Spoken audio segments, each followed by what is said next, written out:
Bonjour et bienvenue sur Kansei. Toujours des petits chapitres rigolos pour vous qui êtes toujours de plus en plus nombreux à suivre Kansei. Aujourd'hui, deux surprises. Une surprise, c'est-à-dire un projet de maison intramuros et surtout une nouvelle agence dirigée par Charlotte Ponce qui va nous décrire son projet avec Caroline, l'heureuse propriétaire qui nous attend en bas.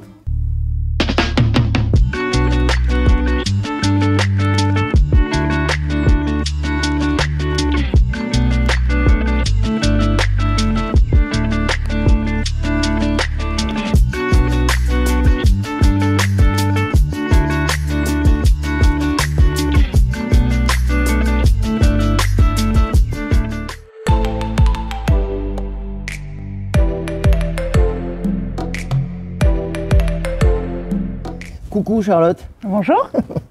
Nouvelle agence, l'entrée. L'entrée. Pourquoi ce choix, l'entrée? C'est une pièce de charpente qui tient toute la maison, donc pour nous c'était le symbole de quelque chose de solide et d'important. Donc depuis 13 ans, on n'a jamais eu l'occasion de te rencontrer. Tu es spécialisée dans quel type de projet en général? Alors là, on axe tous nos projets sur de l'existant, donc de la rénovation, de la réhabilitation, de l'extension. Le but, c'est pas de partir d'une feuille blanche, mais c'est au contraire de travailler avec les contraintes du lieu, de son histoire, et c'est ce qui nous anime. Vous êtes 4? On est 4. C'est ça. Donc ici, le projet, je disais, on est intramuros. Hein. Le client habite déjà. Tout à fait. Voilà. Et le premier enjeu, c'est cette façade et la surélévation prévue a priori. Exactement. On arrive dans une maison qui est plutôt en très bon état, excepté les combles, qui sont 2 chambres d'enfants, vraiment très exigus, avec des problèmes de charpente qui commencent à flamber, des problèmes d'infiltration, et des enfants qui grandissent, donc le sous-rampant, il ne le supportait plus. Comment ajouter des mètres carrés à cette maison, tout en gardant son âme, et ce qui fait que les clients l'aiment tant, ça a été un peu le challenge. Donc là, on se retrouve avec des... lucarnes. Donc là, tu es sur une, moi sur l'autre lucarne. Tout à fait. Et tu crées derrière une plus grande lucarne pour la chambre des enfants. Exactement. On est en zone des bâtiments de France, donc avec toute la complexité que ça engendre. Un projet un petit peu sensible, on ne fait pas du tout ce qu'on veut. Le terme de surélévation, la surélévation totale n'est pas possible dans ce projet-là. Donc il faut vraiment travailler sur des petites interventions un petit peu fines, mais tout en dégageant le maximum de surface sur la maison et l'espace sous charpente. Au début, on est sur combien de mètres carrés? Au début, la maison, elle fait 138 mètres carrés et on va lui rajouter, rien qu'avec ces lucarnes, 38 mètres carrés. 38 mètres carrés en plus, 38, c'est joli. On va rencontrer donc du coup le lieu, tous les deux. Et ensuite, on rencontrera Caroline. Je te propose de descendre de notre lucarne. Allez, ça marche. À tout de suite.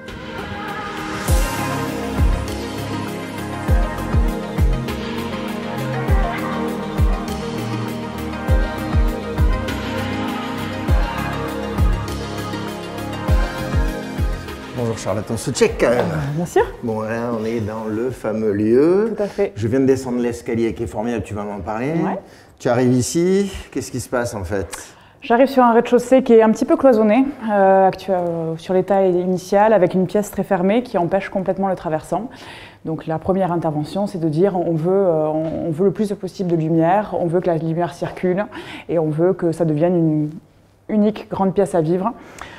Tout en voulant garder l'intimité d'un petit sas pour pas qu'on rentre directement de l'extérieur sur l'intérieur. Et en état des lieux, on a un très gros escalier qui vient vers nous, en plein milieu, qui génère des circulations autour et qui du coup donne une impression de petits espaces autour de lui. Et le but, c'est vraiment d'essayer de libérer un maximum ça. Quelle est ta façon de travailler en fait? Tu fais l'œil neuf, tout de suite ça te vient, tu dessines, tu fais des projets, quelle est la méthode? Non, ça ne vient pas tout de suite. La première étape, c'est avoir vraiment le programme et comment vivent les gens, quels sont leurs besoins.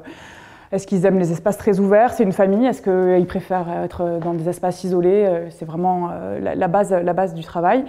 Et à l'agence, on travaille effectivement à plusieurs mains sur les projets. Et donc, on voit un peu à quoi on arrive. On travaille au début de manière isolée et on met en commun les idées et on voit s'il y a des grandes lignes directrices qui sortent du projet. Donc là, le projet, c'est cet escalier suspendu. Ouais, c'est la position de l'escalier qui est déterminante parce qu'à l'étage, on doit générer le plus de volume possible et donc l'escalier doit se positionner correctement dans la pièce. Tu gères donc la partie plafond, hein, il y a une déstructuration. Plancher, on redescend le plancher intégralement, on refait un plancher métal plus fin.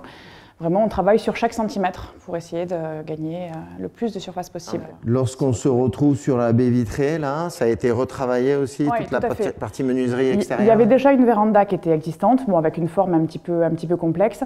Et surtout, pour gagner en surface, on est venu avancer le plancher. Donc on est allé chercher une travée supplémentaire sur l'extérieur. Et donc la véranda a retrouvé une place qui n'était pas tout à fait celle d'origine, mais tout en maintenant cet apport de lumière qui est important parce que c'est un peu le seul dans la pièce. Quand on est sur rue, on est quand même beaucoup plus filtré. Donc le principe de collaboration, en général, on va lui demander. Mais je t'en prie. Merci. On va boire quand même un petit café parce qu'on est bien accueillis ici. Bonjour Caroline. Bonjour. Donc nous venons de découvrir le merveilleux ouvrage. Caroline, ça se passe comment en fait la volonté de travailler avec un architecte? C'est comment on rencontre Charlotte?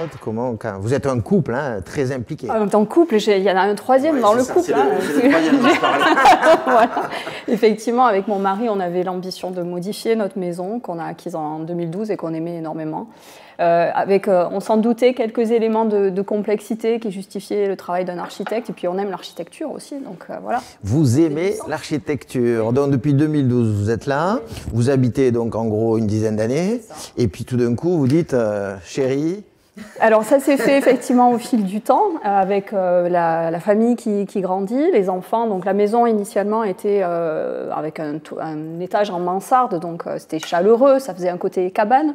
Bon, quand les enfants grandissent, le toit devient vite un peu bas, donc on avait cette volonté de gagner en espace en haut pour les chambres des enfants en particulier, et puis de corriger quelques éléments qui nous déplaisaient dans la maison. Alors, il y a une petite anecdote, vous me racontiez tout à l'heure, Alors, effectivement, l'anecdote, et je crois d'ailleurs que c'était aussi, même toi, un commentaire que tu avais fait, quand on rentrait dans la maison avant le projet, elle semblait déjà belle, en réalité, avec du cachet.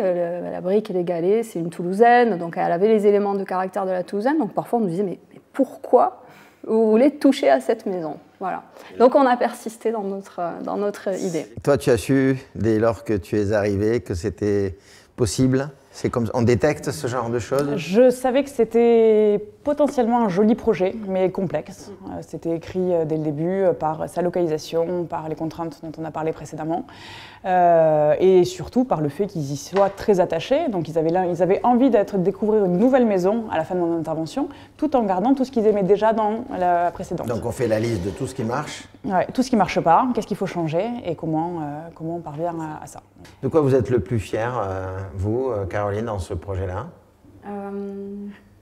D'avoir persisté à garder notre maison et de ne pas avoir cherché une autre maison, en fait. Voilà. C'est bien ça. Merci, mesdames, en tout cas.